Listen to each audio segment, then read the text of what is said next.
Greetings to all the learners. Welcome to CEC lecture. The topic of analysis is Studying International Relations, Post-Westphalian Global Order.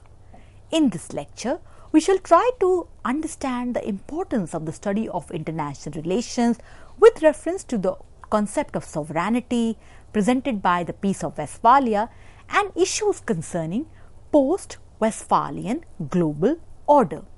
In this lecture, we shall attempt to discuss importance of the concept of sovereignty for the study of international relations and challenges to this concept in contemporary times using research inputs from various academic work. In this lecture, we shall elaborate that sovereignty is a necessity and the essence of contemporary international relations.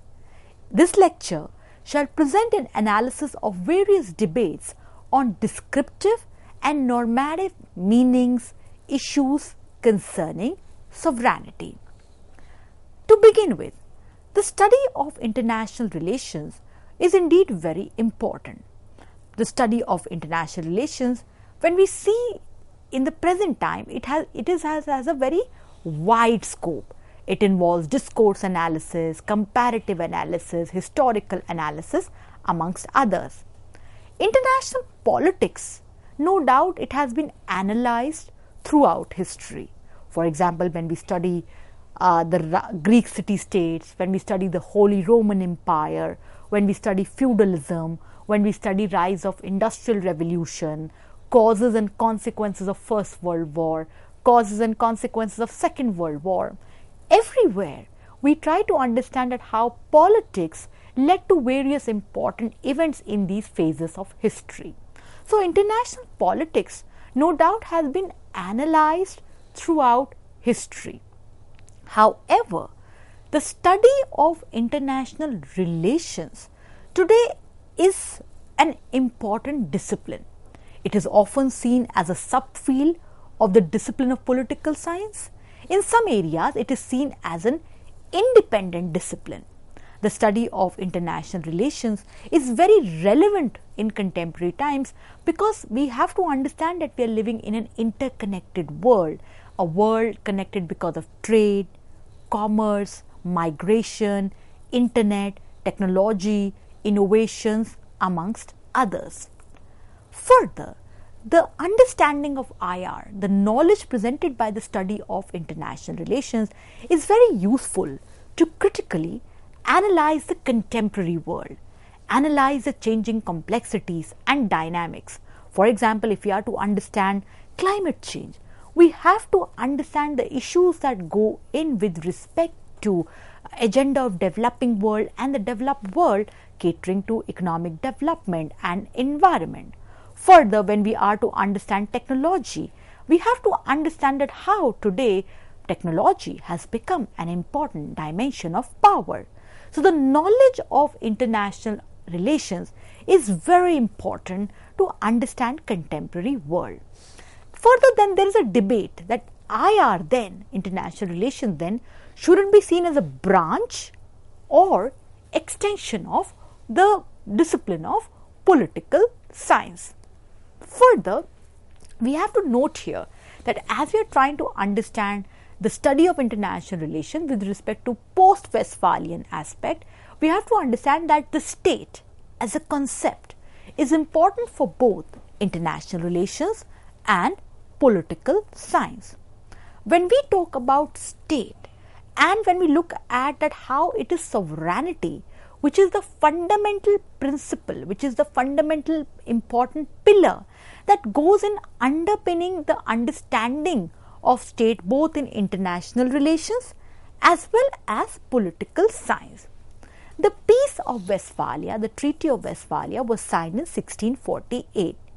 It ended the 30 Years' War.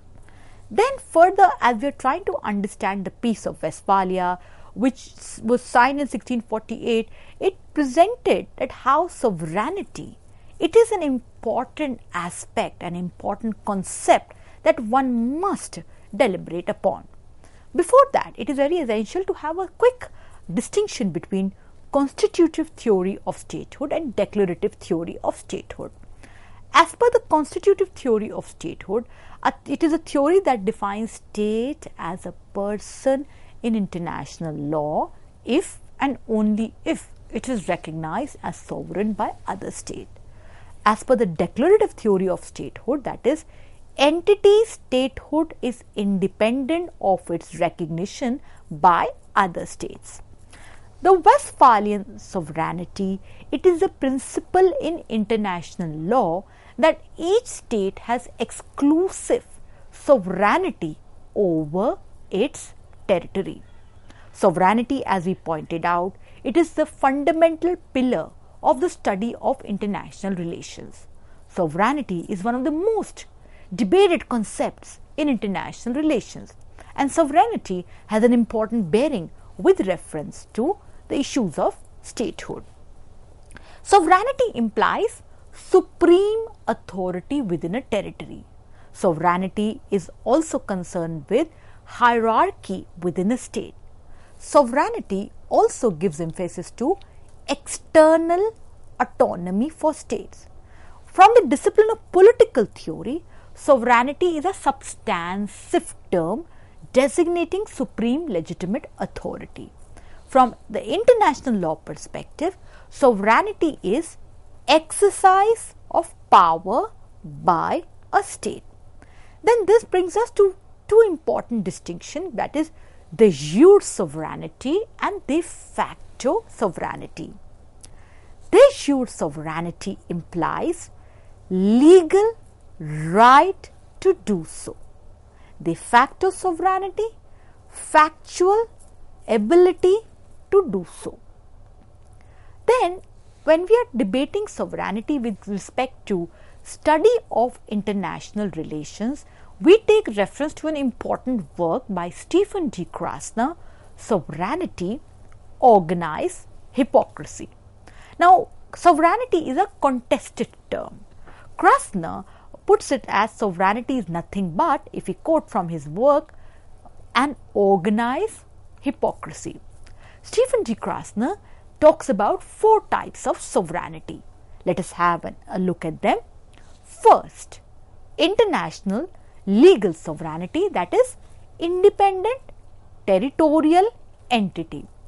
Second, interdependent sovereignty, that is, it is associated with the process ideas of globalization. When we talk about and look at capital flows, migration, ideas, no state is able to control the movement of capital from one place to the other. Then the third is domestic sovereignty. It refers to both domestic authority structures and how effective they are. And the last is Westphalian sovereignty. It refers to the notion that states have the right to autonomously determine their own domestic authority structures, the corollary of that being no intervention in internal affairs of other states. Now, as we are talking about these four types of sovereignty from the work of Stephen D. Krasner, that is international legal sovereignty, interdependent sovereignty, domestic sovereignty and Westphalian sovereignty. With reference to Westphalian sovereignty, Stephen Krasner says it is a misnomer. Now, why does Stephen D. Krasner say that it is a misnomer?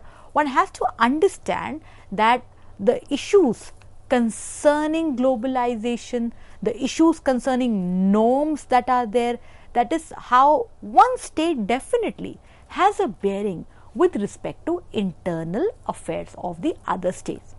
Further, as we are debating the post-Westphalian sovereignty, the study of international relations with respect to post-Westphalian system, we take reference to another important work to elaborate further our arguments.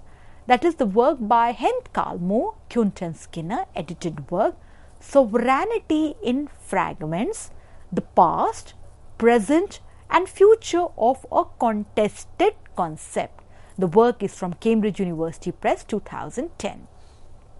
Now, as we go by this work, we get the sense that no doubt there is an agreement by various contributors in the book that there are different understandings of idea of sovereignty. Further, there is no one way to think about it. Further, it is a unitary concept of sovereignty of which one could offer a clear definition.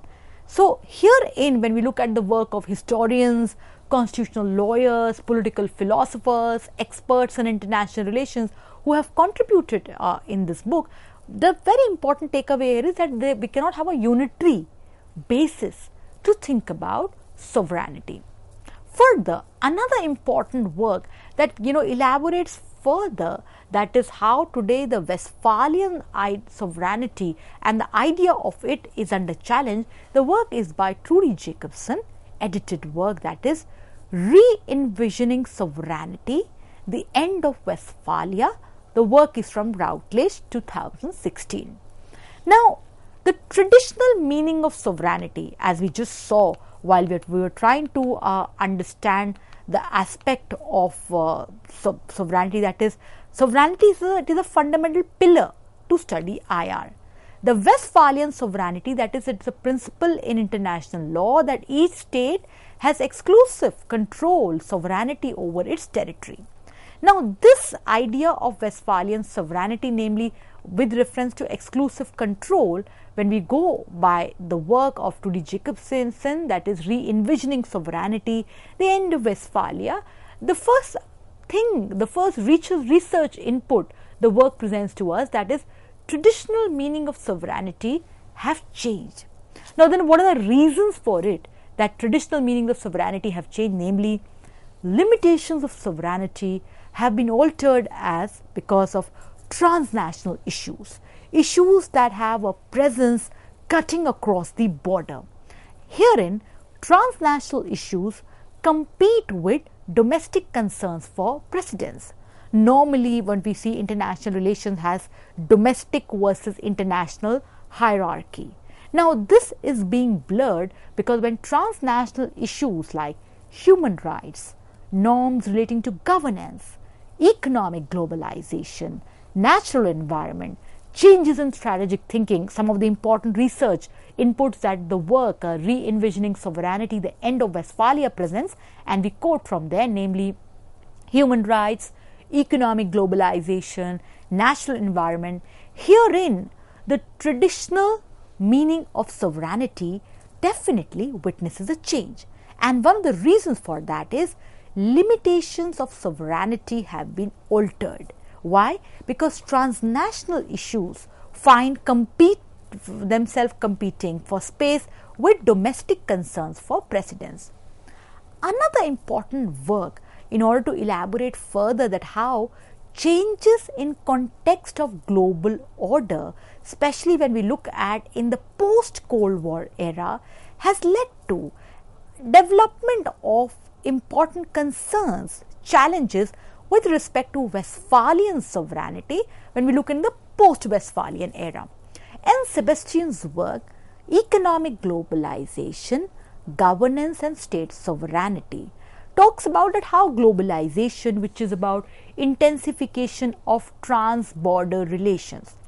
With globalization, there is a contestation of the role of state, namely the role that market has and the role that state has. Further, when we are talking about role of state, it is also altered and challenged because of international organization, in global transnational organizations. Global institutions, therefore, are playing an important role in governance. When we have a look at the study, we get the insight that globalization, it has changed, it has altered the traditional understanding of state sovereignty on one hand and states' response to new realities created by globalization on the other.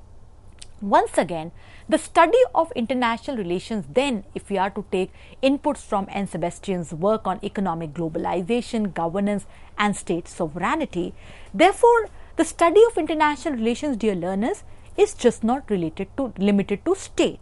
Today, study of IR is very much plural. One has to take into account the role of state along with the important role played by non-state actor. Further, the idea of exclusive domain and control of the state also has to be revisited because of sovereignty, because the idea of exclusive control is contested because of processes that have a presence cutting across borders. Another important work in order to understand the tensions that go in with respect to the conceptual understanding of a concept in the bigger picture of international relations. Jean L. Cohen's work, Globalization and Sovereignty, Rethinking Legality, Legitimacy and Constitutionalism. Dear learners, this work is from Cambridge University Press. Now, sovereignty and sovereign state, if we go by the inputs of this work, they are called anachronistic. Anachronistic, something out of time, something not valid as per time, because of globalization, because of humanitarian intervention, because of practices of human rights. And no doubt this work talks about continued importance of sovereign equality, but this work presents insights on dualistic world order comprised of an international society of states and global political community in which human rights and global governance institutions affect laws, policies and political culture of sovereign states. The important argument in this book, that is, there is a need for constitutionalization of these institutions within the framework of constitutional pluralism. So therefore, the work of Jean L. Cohen's, that is Globalization and Sovereignty, Rethinking Legality, Legitimacy and Constitutionalism, talks about that no doubt we must give importance to sovereign equality, but at the same time there is a need for constitutionalization of these institutions within the framework of constitutional pluralism. Dear learners, we all know that the study of international relations with focus on the state gives a lot of emphasis to sovereignty, and associated with it is the concept of territory. Now, to dwell at how in the post-Westphalian order, because of changes in sovereignty, how the idea of territory also undergoes change. For that, we take reference to the work of a very important geographer, John Agnew, that is Globalization and Sovereignty Beyond the Territorial Trap. Now, geographer John Agnew challenges the view that state sovereignty, the popular argument that is often given in several debates, that state sovereignty is in decline when we look at the post-Westphalian order, the post-Cold War era, the rise of technology, the connections of one part of the globe with respect to the other, and therefore there is this aspect that is often pointed out that it is in an eclipse because of overwhelming process of globalization. Sovereignty, that is state control and authority over space, it not necessarily neatly contained in state by state territories as the work goes. Rather, the theorist presents a new way of thinking about geography of effective sovereignty and various geographical forms in which sovereignty actually operates in this world. There is this very important aspect that there is a need to reconceptualize. There is a need for developing a new way to think about geography of effective sovereignty. Further, when we are trying to understand studying international relations with reference to the post-Westphalian order, another point that comes forward here is with reference to the popular sovereignties and the dilemmas therein. For that, we take reference to an important work by Adam Leupel, Globalization and Popular Sovereignty, Democracies, Transnational Dilemma, published in the year 2009. Popular sovereignty, we all know it has been an important with respect to democratic citizenship. Constitutive processes of global governance, as per the research inputs of the book, it is pointed out that it must become part of integral part of democratic theory in the context of globalization.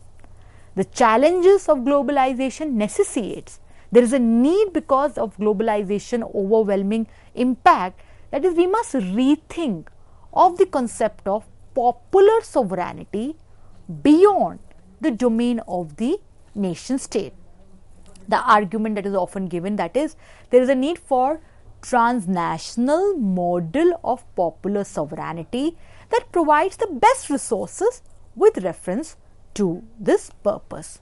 So, dear learners, as we try to delve into understanding international relations with reference to the post-Westphalian order, international relations, as we all know, implies study of relations between state to state, study of relationship between states across boundaries. Today, the study of IR is very wide. Today, it is no longer seen as a subdiscipline of political science, but rather because of comparative analysis, historical analysis, its bearing with respect to other academic disciplines like international history, international business, economics, world history. It is indeed very relevant in contemporary times. The knowledge of IR is very essential to give us skills to deal with the challenges of contemporary global governance. IR, whether it is a branch or extension of political science, the debate often continues, but within this debate, an important aspect here is that the state as a concept is important for international relations as well as for political science. Now, to understand state in international relations, the Peace of Westphalia, the Westphalian sovereignty is very essential. The Peace of Westphalia ended the 30 Years' War. It placed diplomacy and negotiation as a means to conduct state-to-state relations. It placed the idea of non-interference and territorial respect for territorial integrity of the other.